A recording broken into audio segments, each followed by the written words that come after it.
Projeto Ellen G. White. A leitura dinâmica dos livros do Espírito de Profecia. Eventos finais. Autora Ellen G. White.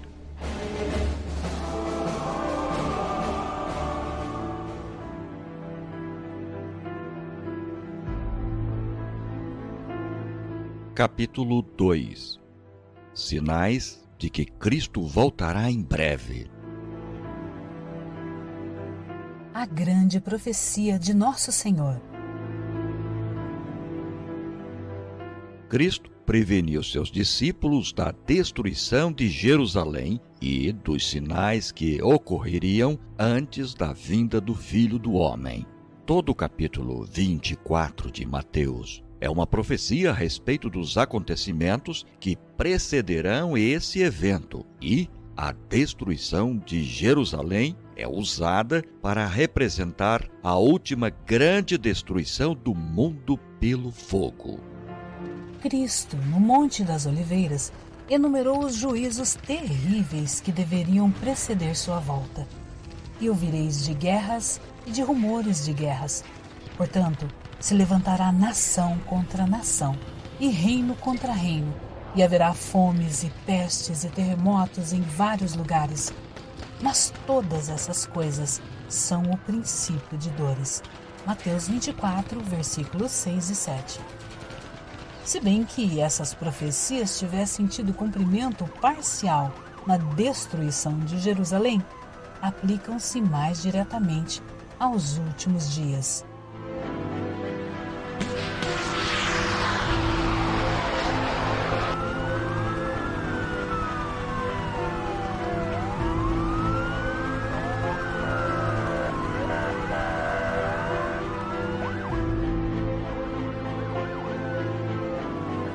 Sinais nos céus.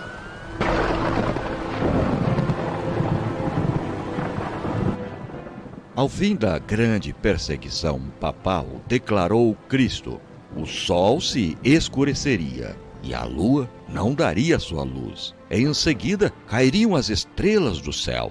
E ele disse: Aprendei, pois, esta parábola da figueira. Quando já os seus ramos se tornam tenros e brotam folhas, sabem que está próximo o verão. Igualmente, quando virdes todas essas coisas, sabei que ele está próximo às portas. Mateus, capítulo 24, versículos 32 e 33.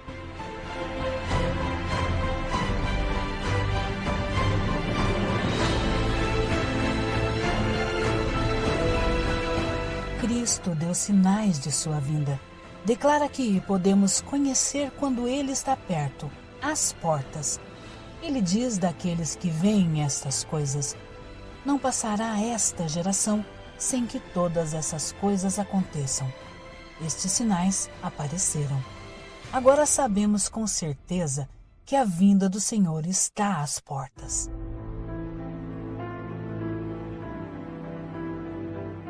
Sinais na terra. Declara Jesus: e haverá sinais no sol, na lua e nas estrelas, e na terra a angústia das nações. Mateus, capítulo 24, versículo 29. Marcos, capítulo 13, versículos 24 ao 26. Apocalipse, capítulo 6, versículos 12 até o 17. Os que contemplam esses prenúncios de sua vinda devem saber que está próximo, às portas. Mateus, capítulo 24, versículo 33.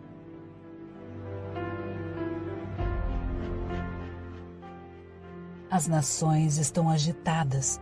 Tempos de perplexidade se acham diante de nós. O coração dos homens está desmaiando de terror das coisas que sobrevirão ao mundo. Mas os que creem em Deus ouvirão sua voz em meio à tormenta, dizendo: sou eu, não temais. estranha e momentosa história está sendo registrada nos livros do céu. Eventos que, segundo foi declarado, receberiam de perto o grande dia de Deus. Tudo no mundo está em agitação. Falsos profetas. Como um dos sinais da destruição de Jerusalém, Cristo havia dito: "E surgirão muitos falsos profetas e enganarão a muitos." Mateus 24, versículo 11. Ergueram-se falsos profetas, enganando o povo e levando grande número ao deserto. Mágicos e exorcistas, pretendendo miraculoso poder, arrastaram o povo após si, às solidões das montanhas. Mas esta profecia foi dada também para os últimos dias. Este sinal é o indício do segundo advento.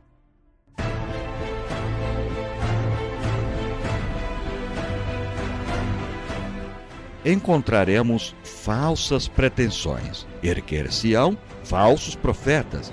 Haverá falsos sonhos e visões falsas. Pregai, porém, a palavra. Não vos desvieis da voz de Deus em sua palavra. Tem-me sido mostrado muitos que pretenderão ser especialmente ensinados por Deus e tentarão levar outros. E por erradas ideias de dever, empreenderão uma obra que Deus nunca pôs sobre eles. O resultado será confusão. Busque cada um a Deus com mais fervor por si mesmo, para que possa compreender individualmente sua vontade.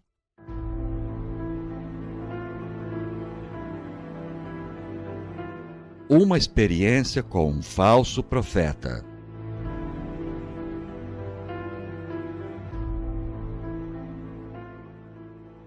Ontem à noite, um jovem estranho a todos nós, mas alegando ser um irmão de Vitória, Austrália, veio visitar-nos e disse que queria ver a irmã White. Era de noite e eu recusei vê-lo. Nós o convidamos, porém, a permanecer conosco durante a noite e a tomar o desjejum. Após o nosso costumeiro culto matinal, ao estarmos prestes a nos dirigir às nossas várias ocupações, esse jovem se levantou e, com um gesto autoritário, pediu que nós sentássemos. Ele disse: "Vocês têm hinários? Cantaremos um hino e então lhes transmitirei uma mensagem." Declarei: "Se tem uma mensagem, transmita-a sem demora, pois estamos com muita pressa de remeter a correspondência para a América e não temos tempo a perder." Ele começou então a ler alguma coisa que havia escrito, declarando, entre outras coisas, que agora começou o julgamento dos vivos.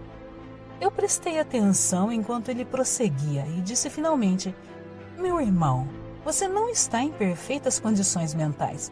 Exponha claramente como a sua mensagem se refere a nós. Por favor, nos diga isso imediatamente. Seu espírito está muito tenso e você compreende mal o seu trabalho.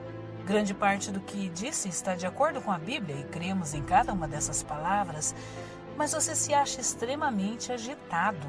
Por favor, declare o que tem para nós." Bom, ele disse que devíamos encaixotar as coisas e mudar-nos imediatamente para Battle Creek.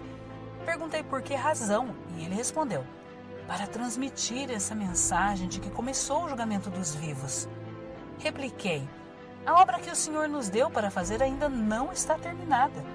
Quando nossa obra aqui estiver concluída, teremos certeza de que o Senhor nos fará saber que chegou a ocasião de nos mudarmos para Battle Creek, em vez de mostrar-lhe qual é o nosso dever." Deixei que o irmão Starr continuasse a falar com ele enquanto eu reassumia meu trabalho de escrever. Ele disse ao irmão Starr que quando a irmã White lhe falou tão bondosamente, mas com tanta autoridade, começou a ver que cometera um erro e que as impressões que o haviam excitado tão vigorosamente não eram coerentes ou razoáveis. Embora nossa família seja grande, compondo-se de 10 membros, além de 3 visitantes, decidimos deixar que este jovem fique conosco durante algum tempo. Não podemos permitir que vá ter com pessoas que o tratem asperamente e o condenem. Nem desejamos que repita suas revelações. queremos que permaneça por um pouco de tempo, onde possamos comunicar-nos com ele e, se for possível, conduzi-lo a caminhos seguros.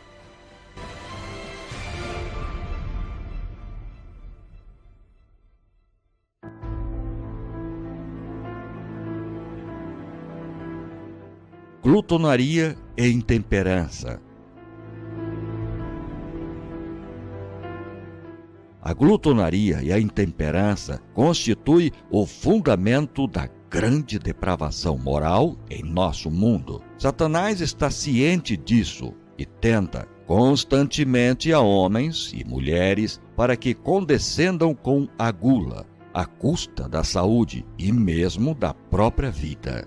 Comer, beber e vestir-se torna-se o alvo da vida para o mundo. Tal estado de coisas existia antes do dilúvio, e esse estado de dissipação é uma das marcantes evidências da breve terminação da história terrestre.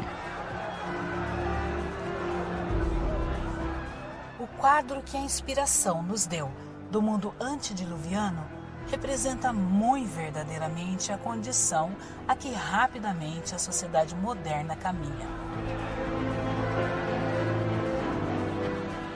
Sabemos que o Senhor virá muito em breve. O mundo está rapidamente se tornando como era nos dias de Noé. Ele se acha entregue à condescendência egoísta. O comer e o beber são levados a excessos. Os homens estão tomando as nocivas bebidas alcoólicas que os deixam transtornados.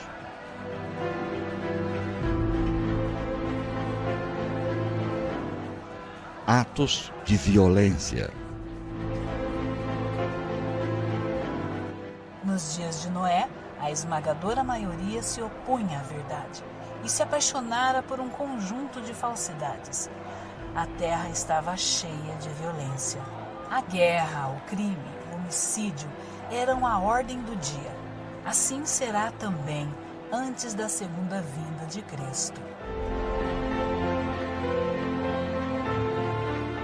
As uniões trabalhistas rapidamente se agitam e apelam à violência se suas reivindicações não são atendidas. Mais e mais claro está se tornando que os habitantes do mundo não estão em harmonia com Deus. Nenhuma teoria científica pode explicar a firme marcha de obreiros iníquos sobre o comando de Satanás. Em toda a multidão, anjos ímpios estão em operação, instando homens a cometer atos de violência. A perversidade e crueldade dos homens alcançarão tal atitude que Deus se revelará em sua majestade. Muito em breve, a impiedade do mundo terá atingido seu limite, e como nos dias de Noé, Deus derramará os seus juízos.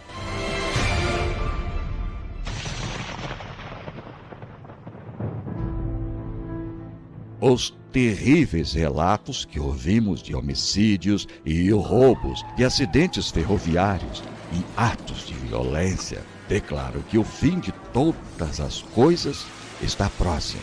Agora mesmo, precisamos estar nos preparando para a segunda vinda de Jesus.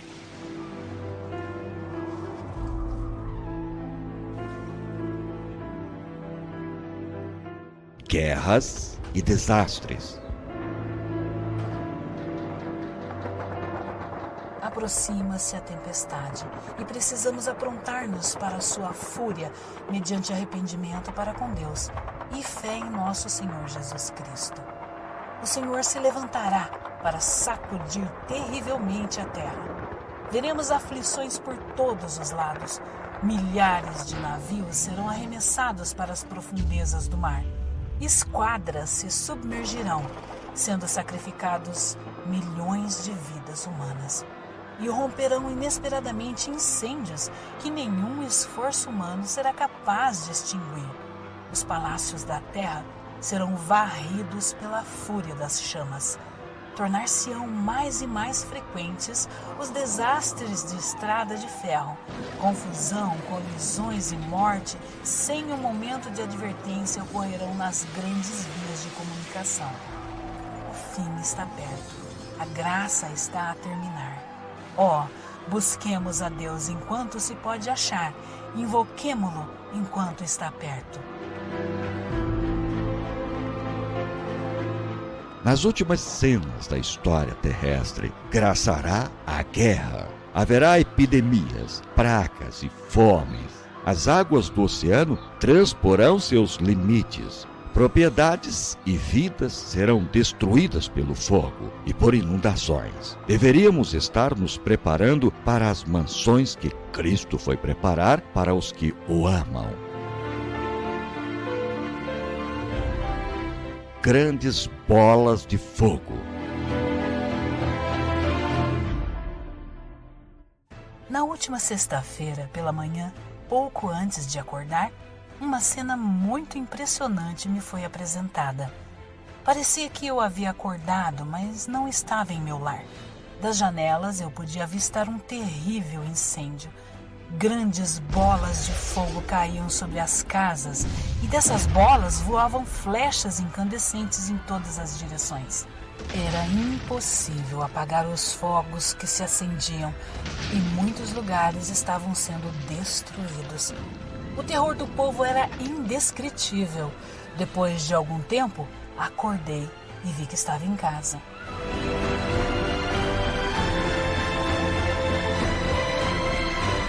Vi uma imensa bola de fogo cair no meio de algumas lindas habitações, destruindo-as imediatamente. Ouvi alguns dizerem: sabíamos que os juízos de Deus sobreviriam à terra, mas não sabíamos que viriam tão cedo. Outros, com acento de voz agonizante, diziam: os senhores sabiam. Por quê? Então, não nos disseram. Nós não sabíamos.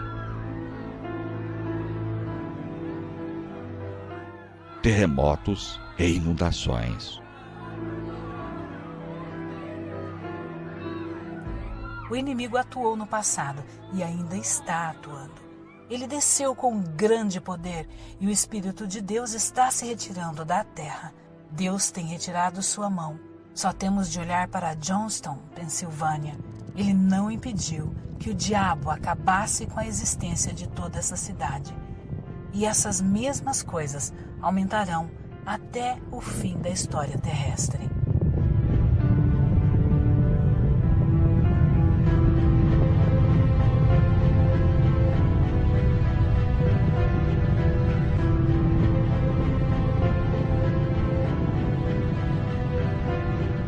A crosta terrestre será dilacerada pelas explosões dos elementos ocultos nas entranhas da Terra. Estes elementos, uma vez desprendidos, arrebentarão os tesouros dos que, durante anos, têm acumulado sua fortuna pela aquisição de grandes posses, a preços de fome dos que estão ao seu serviço. E o mundo religioso também será terrivelmente abalado, pois o fim de todas as coisas está às portas. Chegou agora o tempo em que, num momento, podemos estar em terra sólida e, no outro momento, ela pode estar fugindo de debaixo de nossos pés. Haverá terremotos onde menos se espera.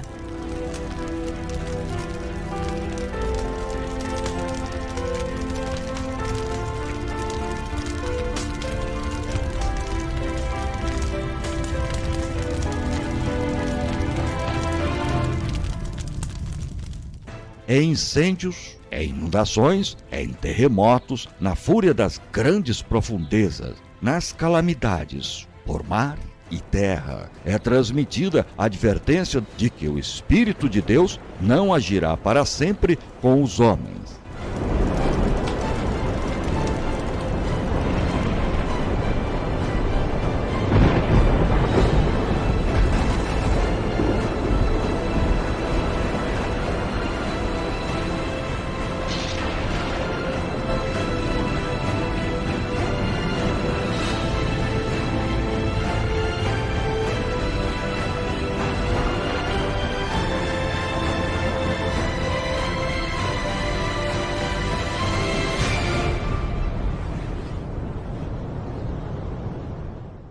Antes que o Filho do Homem apareça nas nuvens do céu, tudo na natureza estará em convulsão. Raios do céu, unindo-se ao fogo na terra, farão com que as montanhas queimem como uma fornalha e lancem suas torrentes de lava sobre aldeias e cidades. Massas derretidas de rochas lançadas na água pela sublevação das coisas ocultas na terra farão ferver a água e arremessarão pedras e terra. Haverá fortes terremotos e grande destruição de vidas humanas.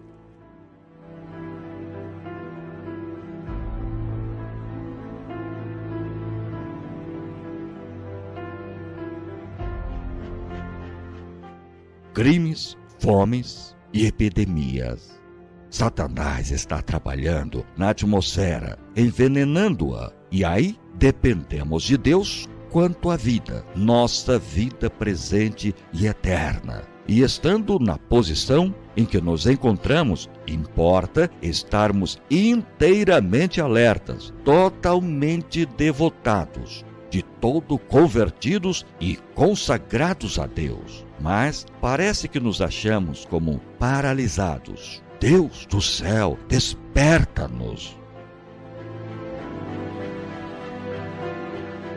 Deus não tem impedido que os poderes das trevas levem adiante sua ímpia obra de poluir o ar, uma das fontes de vida e nutrição, com um veneno fatal.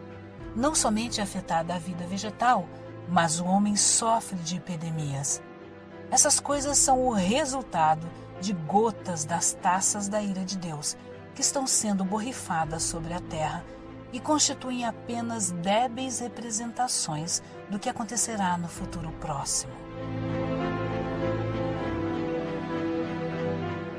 As fomes aumentarão, epidemias arrebatarão milhares de vidas. Perigos provenientes dos poderes de fora e de atuações satânicas por dentro estão por toda parte ao nosso redor. Mas o poder moderador de Deus está sendo exercido atualmente. Foi-me mostrado que o Espírito do Senhor está se retirando da terra. O poder mantenedor de Deus logo será recusado a todos que continuam desrespeitando os seus mandamentos. Os relatos de transações fraudulentas, homicídios e crimes de toda espécie chegam até nós diariamente. A iniquidade está tornando-se uma coisa tão comum que não ofende mais as suscetibilidades como em tempos passados.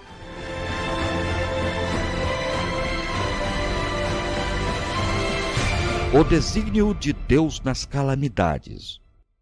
O que significam as horríveis calamidades no mar? Embarcações arremessadas para a eternidade sem aviso prévio. O que significam os acidentes na terra, fogo consumindo as riquezas que os homens acumularam, em grande parte pela opressão dos pobres? O Senhor não intervirá para proteger a propriedade daqueles que transgridem sua lei, violam seu concerto e calcam aos pés o seu sábado, aceitando em seu lugar um dia de descanso espúrio. As pragas de Deus já estão caindo sobre a terra, arrebatando os edifícios mais suntuosos como por um sopro de fogo do céu. Esses juízos não farão com que os cristãos professos caiam em si? Deus permite que sobrevenham para que o mundo se acautele, para que os pecadores tremam e temam diante dele.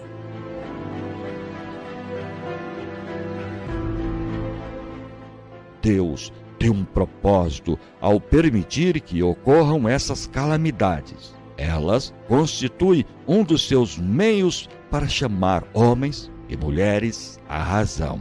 Mediante atuações incomuns pela natureza, Deus expressará a instrumentalidades humanas em dúvida o que ele revela claramente em sua palavra.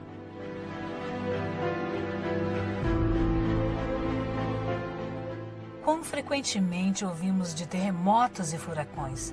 de destruição pelo fogo e inundações, com grandes perdas de vidas e propriedades. Aparentemente, essas calamidades são caprichosos desencadeamentos da força da natureza, desorganizadas e desgovernadas inteiramente fora do controle do homem. Mas em todas elas pode-se ler o propósito de Deus. Elas estão entre os instrumentos pelos quais Ele busca despertar os homens e mulheres para que sintam o perigo.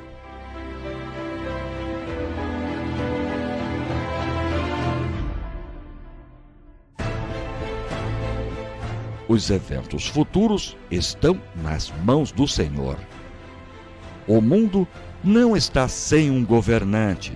O programa dos sucessos futuros está nas mãos do Senhor. A majestade do céu tem sob sua direção o destino das nações e os negócios de sua igreja. Essas representações simbólicas, as serpentes ardentes no deserto, têm dupla finalidade. O povo de Deus não somente aprende delas que as forças físicas da terra estão sob o controle do Criador, mas também que os movimentos religiosos das nações se acham sob seu domínio. E isto é especialmente verdade no tocante à imposição da observância do domingo. Na grande obra de finalização, nos defrontaremos com perplexidades que não saberemos contornar, mas não nos esqueçamos de que as três grandes potestades do céu estão atuando, que a divina mão está posta ao leme e Deus fará cumprir os seus desígnios. Assim, como aquela complicação de semelhanças de rodas se achava sob a direção da mão que havia sob as asas dos querubins, o complicado jogo dos sucessos humanos acha-se sob a direção divina. Por entre as contendas e tumultos das nações, aquele que se assenta acima dos querubins ainda dirige os negócios da terra. Ezequiel capítulo 1, versículos 4 a 26, Ezequiel capítulo 10, versículo 8, Daniel capítulo 4, versículo 17, 25 a 32.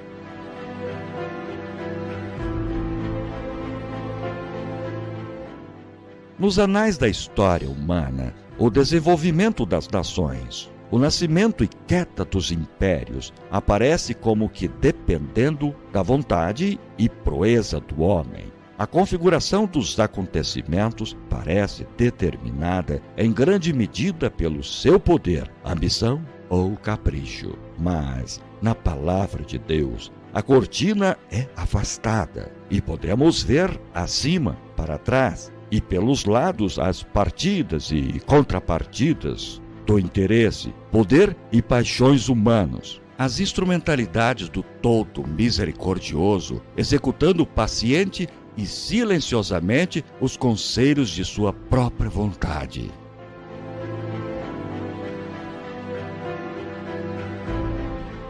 A consideração do céu pelas questões da terra. Poupando a vida do primeiro homicida, Deus apresentou diante de todo o universo uma lição que dizia respeito ao grande conflito.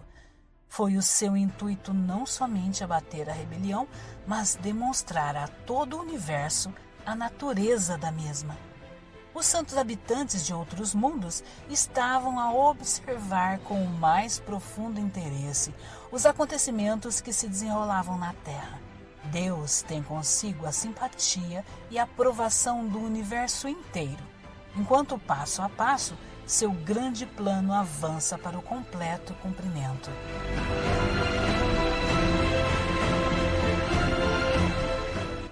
O ato de Cristo ao morrer pela salvação do homem não somente tornaria o céu acessível à humanidade, mas perante todo o universo justificaria a Deus e seu Filho em seu trato com a rebelião de Satanás. Todo o universo está observando com inexprimível interesse as cenas finais da grande controvérsia entre o bem e o mal. Nosso pequenino mundo é o livro de estudo do universo.